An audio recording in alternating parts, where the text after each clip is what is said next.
ground combat is being reworked in Stellaris. I never thought I might seriously say those words.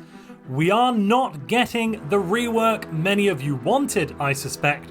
However, I think we might be getting the rework a lot of us deserved.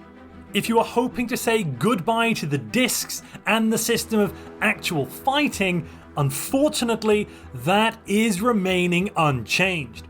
However, the way that we interact in planetary warfare will be changing quite a bit.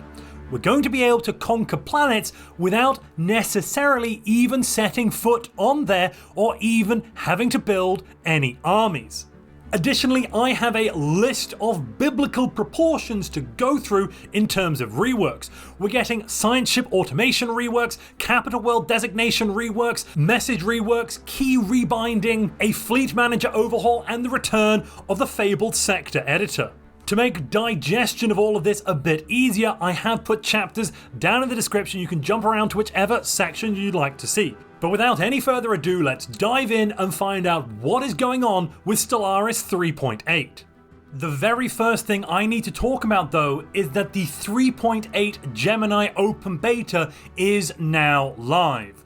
You will be able to play it, give feedback, and hopefully not get some out of sync errors until the end of April. To grab that open beta, basically go to Steam, go to Stellaris, open up the betas tab and select the open beta, and that way you can try out co-op mode. None of the improvements we're going to be looking at today are in the co-op open beta, but they are planned to be included with the full 3.8 release. And to tell us more about them, we have Offe and KC from Paradox Arctic. Today, Offe will be sharing what he has been working on since his previous dev diary about AI. I'm pretty sure that dev diary was almost a year ago, at least it was last year in 2022 anyway. Today, he has 7 smaller side projects to present that will be coming with the free 3.8 patch. Army Builder, Rally Troops, Ground Combat, Bombardment Changes, Science Ship Automation, Capital World Designations, Fleet Manager Improvements, and Sector Editing.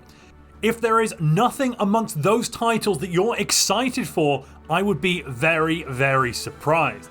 The first 3 changes all relate to the ground combat rework we're going to be getting with 3.8. Now, I have already prefaced this, but I do want to say this ground combat rework is not a full overhaul. We're getting UI changes, we're getting some gameplay changes, and we're getting some internal balance changes that might make things a little bit easier and a little bit more fun for you as a player. Seeing as how the community is somewhat split between a ground combat rework or removing it completely, Offe opted to instead make everybody disappointed and give us what nobody asked for: quality of life improvements and balance changes. First up, we have the Army Builder. This is a new tool designed to make it much easier to build and gather assault armies for upcoming wars. This tab is available on any starbase in a sector, and armies recruited via this tab will gather at that starbase. As you can see from the image, we're not only able to build assault armies or choose assault armies with this tab, we'll be able to choose all of the aggressive army types. You can see clone armies, xenomorph, gene warrior armies. I believe anything that you can build will now be buildable at a specific station. Construction of your armies will be spread out across all planets in the sector, and there is also now going to be a control click option enabling us to queue more armies faster than ever before. As you can see from the image, we'll be able to queue up to 5 armies per click using the control button. This is an amazing quality of life improvement. In cases where you would like to reinforce an existing fleet of armies instead of simply gathering them at a starbase, Offe has also added a mode for assault army fleets called Rally Troops. New troops will then automatically try and merge with this fleet regardless of if they are built via the Army Builder or by the old method of recruitment from a planet. This means we'll be able to queue up armies wherever we want, probably in the same sector, I'm going to think, but wherever we want, and then those armies will spawn, and instead of having to collect them all up, they will rally at an existing army. All of this will make our lives quite a bit easier. And speaking of building armies on planets, Offe has also added a deploy in orbit checkbox to planets for the use case where you want to recruit assault armies to defend a planet on the frontier without them first deploying into orbit, meaning you then have to manually go back and land those troops afterwards. This should save a lot of players losing armies by mistake when they're recruiting them to defend a planet that is about to come under attack, and then suddenly they've forgotten to land the troops and the enemy fleets fly into the system and you can no longer land those armies that you spent quite a while building. It's also interesting to note here, we have quite a few things in this dev diary that are redacted. We're not able to see some of the changes that they have done at this time. Unless the devs are really trying to sprinkle out the features into multiple different dev diaries for us, this all stinks of DLC content to me. So far, we've only looked at quality of life changes to the way we build and recruit armies. Now let's look at something entirely different. We're going to be looking at the changes to bombardment. Yes, you heard me correctly, they are reworking how bombardment will work in the game.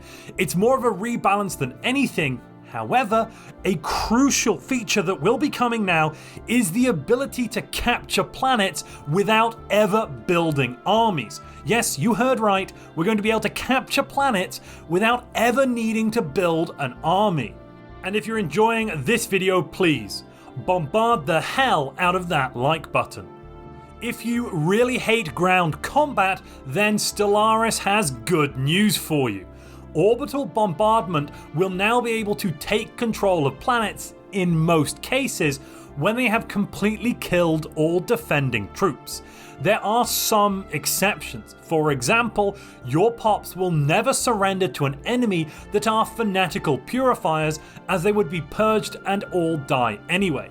In essence, what this will be representing is your population who have no soldiery left to defend them, throwing up their white flags and saying, look, please stop the killing, we'd rather be in your empire, be that as slaves, be that as free citizens, than continue to die.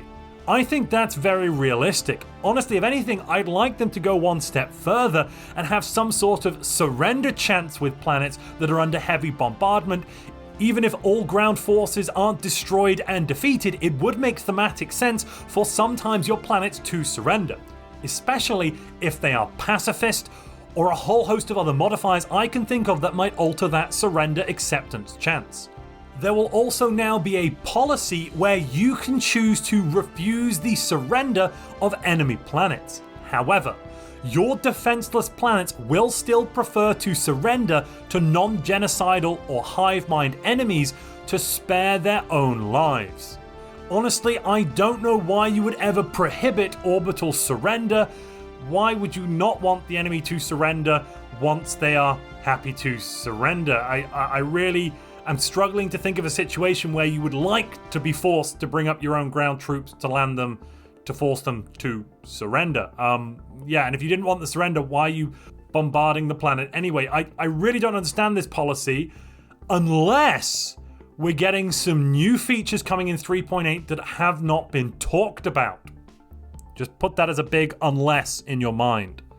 And then we've had some tweaks to ground combat and orbital bombardments to create a trade-off between bombing and invading. And this actually, from a balance perspective, is hella spicy, ladies and gentlemen. Oh my goodness me. So, bombarding planets is now much more devastating than it used to be.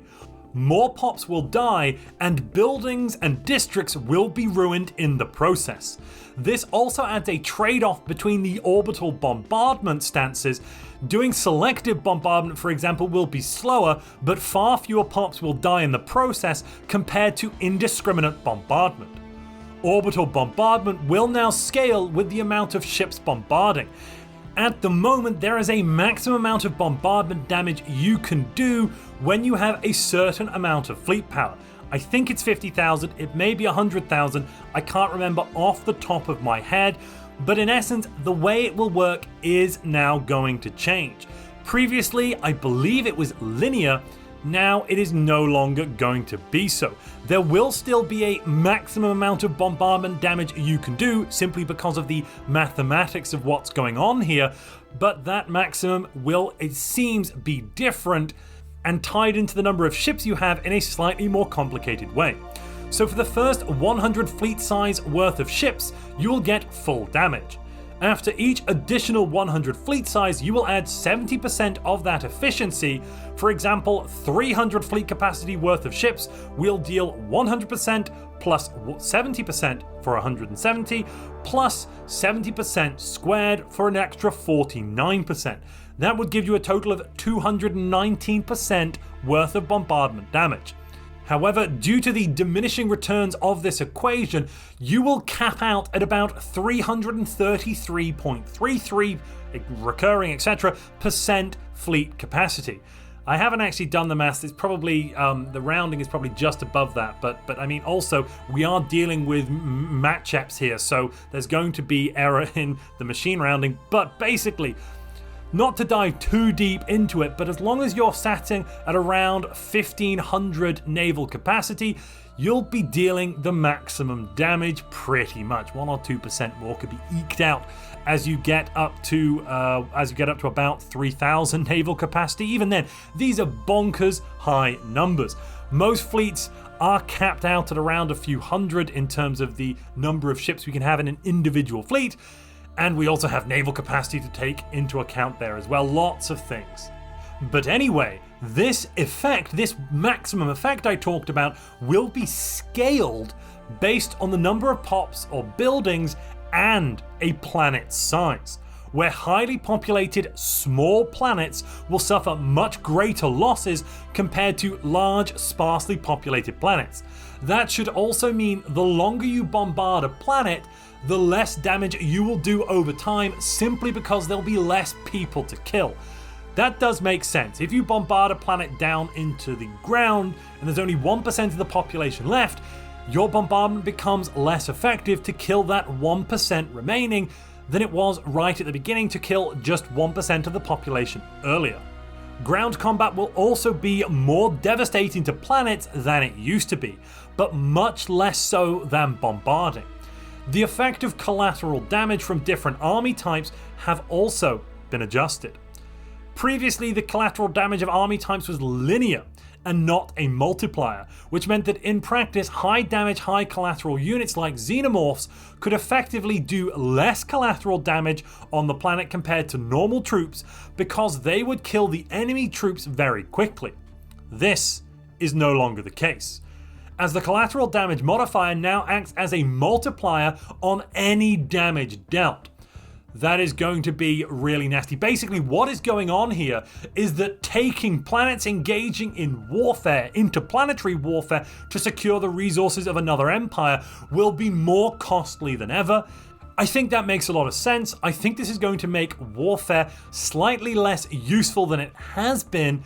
You can no longer easily annex another empire and get your hands on all of their pops and all of the resources they had from the start of the war.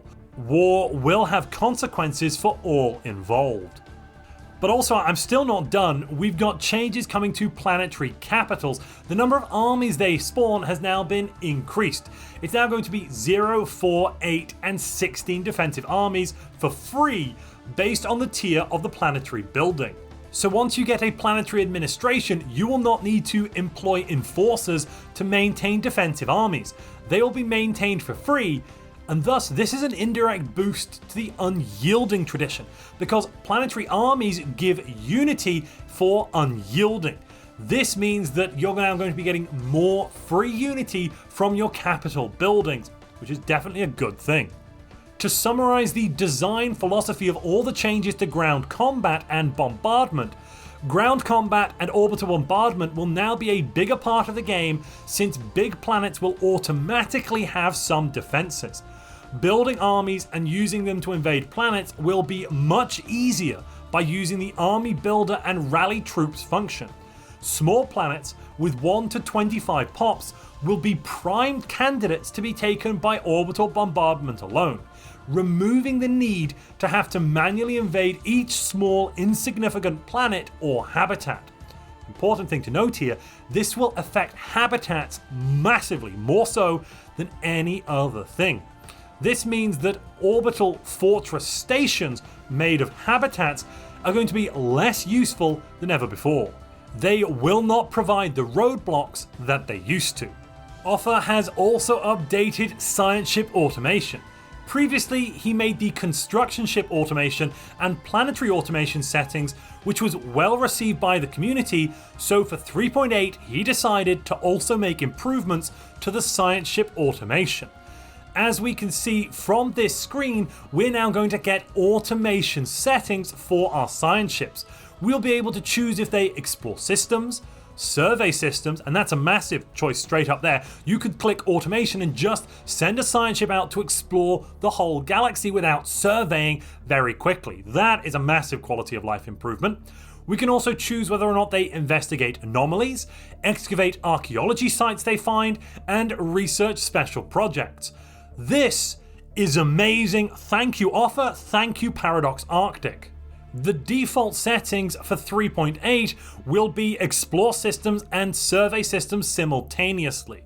And that should have basically the same default functionality as we previously had from the science ship automation button. For any of your science ships that are already automated, you can see which of the options you have selected and enabled by hovering over the automation button. There you'll get a tooltip telling you exactly what that science ship has on its automation priorities. Offe is not pulling any punches today. We're also getting new capital designations. He has admittedly gone a bit outside of his own designation as a programmer and dabbled with content design. There are 4 new capital world designations coming in 3.8 for non-hive minds. This is amazing. They are going to be a forge capital, a factory capital, a trade capital, and a capital extraction world. These designations are not part of the automatic colony designation system, and your capital world will never change designation on its own. Rather, you must explicitly change the designation yourself in order to avoid instantaneous collapse of the player economy when unpausing the game.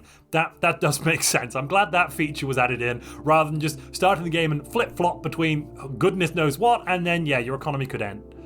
These new capital designations are not revolutionary in their design, but rather they are the combined effects of the capital designation paired with a specialization. So for example, the capital forge world designation will give you all the bonuses of the normal capital designation, but instead of the plus 10% output to all jobs, it gives, and this is, oh my goodness me, amazing, plus 20% metallurgist output, as well as shifting the consumer goods jobs into alloy jobs like the other forge designations. This is going to have a massive, and I really do mean absolutely massive, impact on the multiplayer PvP meta. Being able to set your capital world as a forge world is going to be so strong. We're going to get increased output, which is, I'm going to be frank here, better than reduced cost for job upkeep. So for everyone like Offe that wanted to make a forge, factory, trade, or base resource capital world, now you can. The one thing I'm sad that is we can't make a science-based capital world. I would love to be able to do that. That is one of the primary things a lot of players do with their capital, is leave it on a science focus, but that is what it is. It's also important to note here, this doesn't seem to affect anything except the regular biological empires. So Gestalt consciousness empires such as hive minds and machines will be missing out on this new designation type. I'd also like to take a moment to say that the qualifiers for Montu's multiplayer Murderfest start tomorrow. If you have not signed up for this tournament and you'd like a chance to participate, follow the link to my Discord server down in the description below and sign up. The total prize pool currently stands at a whopping $860. Thank you very much to those generous members of the community that have donated for this prize. For those of you that have been grumbling about the Fleet Manager for some time, and I know there are quite a few of you, your day of exaltation has arrived. We are getting changes to the Fleet Manager. Overall, the Fleet Manager serves its purpose and it works, sort of. Together with KC, whose section of this gargantuan dev diary we have not even reached, more from her later, Offe made some reorganization of the UI and fixed some very annoying bugs. Ladies and gentlemen, I present to you the new and improved Fleet Manager in Stellaris. Some notable changes are that the list of fleets is now much larger than it used to be. Now, on the left hand side, you can see 12 fleets simultaneously instead of 6. There is also, and I really like this one, a new button to copy a fleet template. Let's say it's the late game, you know exactly the composition of fleet you want, you've built at least 7 or 8 of these battleship fleets or whatever it is you've built, but you need to build more. Now you can just click copy template, then click reinforce all. It will be that simple. You can now easily delete fleet templates by using the delete and enter keys simultaneously, and when you do that, you will no longer select the first fleet in the list and be forced to scroll the scroll bar all the way to the top. This should mean deleting erroneous zero-size fleets later on in the game if you have some sort of reinforcement mishap will be easier than ever. The one button I'm sad we're not seeing is a delete all empty fleet button. If we could delete all empty fleets, that would make it even easier. But I'm not going to look a gift horse in the mouth. This is an amazing set of changes so far. The ship designer and the fleet managers have also been merged into one item in the sidebar, and as you can see from the bottom here, they're accessible via tabs to easily switch between them. Oh, and if you wanted some more, don't worry, there is. They've also added this brand new button called Override Fleet Template. This was originally designed and implemented for the AI to use, but then Offe figured it's probably going to be useful for players as well, and thus now it will be yours. As you can see, this is going to make it much more useful. Let's say you suffer some losses, you merge some fleets, and then the fleet manager goes a bit haywire. It can't decide exactly what's in there. It thinks you have less ships of one type, nothing of another. Well, you can say, no, this fleet is now correct. Please overwrite the template to be the current disposition of my forces. This is just excellent. These are quality of life improvements people have asked for, some that we didn't even know we wanted to ask for, but this is stuff we've needed for quite a while. It's amazing to see these improvements actually coming to the game. If you've played Stellaris since its release in 2016, you may remember the Sector Editor. And you probably remember it fondly as well. Well, since the release of the Overlord expansion, the ability to edit sectors was sorely missed. So better late than never, Offe's made a tool which allows the players to freely move systems between adjacent sectors as long as they're in range of the sector capitals. This sector editor tool can be accessed either via the planet view or the planets and sector view. What we are not getting is the exact same sector editor we used to have in the game. We still are limited in the size of our sectors in some ways, though I'm pretty sure from looking at this there might be some minor abuses we can do. We can probably shrink sectors down to just being one planet in size, I suspect, with a bit of jimmying. Here we can actually see the sector editor. When you enter this, you can edit the sector either via the galaxy map icons or by just using the UI on the left, choosing which systems you want to add or remove. Whilst in the sector editor mode, you can easily switch between editing different sectors by clicking on these icons in the galaxy map. The inhabited system empire icon, which is highlighted in the red boxes. Now all of this comes with a few adjustments to the requirements of creating a sector. For example, it is no longer possible to create a sector that is too close to an existing sector capital, even if the systems in between are unclaimed, meaning it is no longer possible to release one of your guaranteed habitable worlds as a vassal. Furthermore, all of the old counterintuitive rules regarding which planet will belong to which sector capital have been entirely removed, as this previously resulted in very strange looking sectors when players would try to delete and recreate sectors in an attempt to fix their sector borders. Currently, the sector editor gives a lot of control back to us, the players, meaning it is even easier than ever before to create one system planet vassals. But it is also now possible to fix sector border map gore. Offe trusts everyone here will use this power responsibly. And that wraps it up for the monumental stack of changes we're getting from Offe in patch 3.8. But wait, there's more. KC enter stage right. KC is your favorite UX designer that you probably have never heard of. Usually working from the shadows up in PDX Arctic, she has descended upon us to shed light on some more quality of life things that PDX Arctic have been working on for the last few weeks.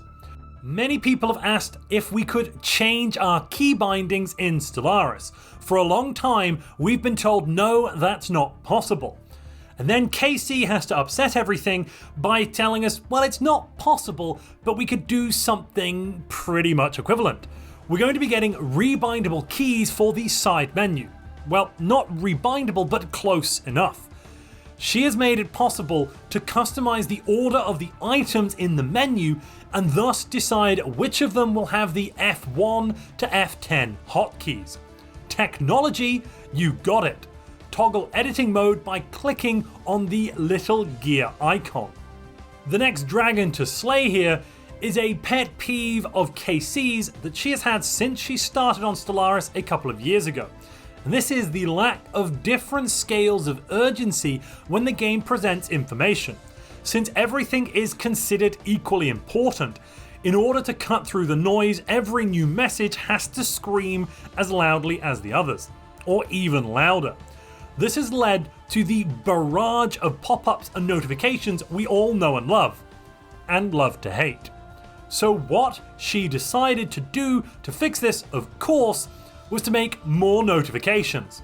Okay, rather, step 1, make a new system to add different notifications. And step 2, allow you to disable certain notifications. Yes, message settings is coming to Stellaris. The new notifications are called toast notifications, cue bread related puns, oh lord, because of how they pop up and disappear automatically. Like bread in a toaster. This system will be used to communicate things that are low priority, things you don't need to act on but might want to know about, and feedback on things you've done. Ding, leader ready, for example. KC hopes that we can convert old messages to use this system when it makes sense to do so. System surveyed, build complete, etc. As well as allowing for customization on how different messages should be presented. You can pick your poison or just turn it all off completely. Message settings can be accessed directly from the notification /toast you no longer wish to see by control clicking on it, or from the game menu under settings /messages. KC signs off her first dev diary by telling us that there's even more yet to come.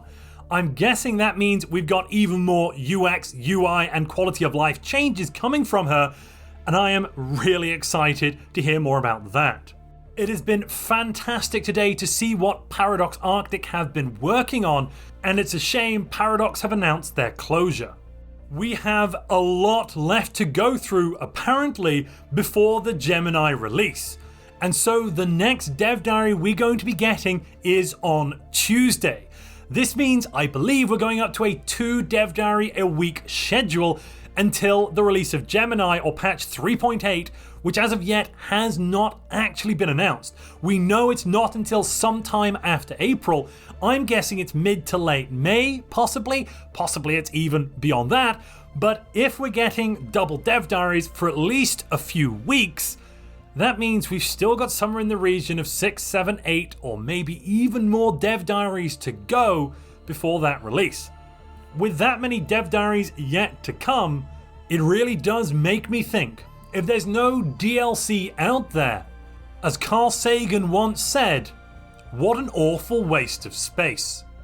If you've enjoyed this video and you'd like to find out what the changes are in the 3.8 open beta that was released today, you probably want to hear all about the changelog. If you'd like to find out about all of those changes, click the video on screen now.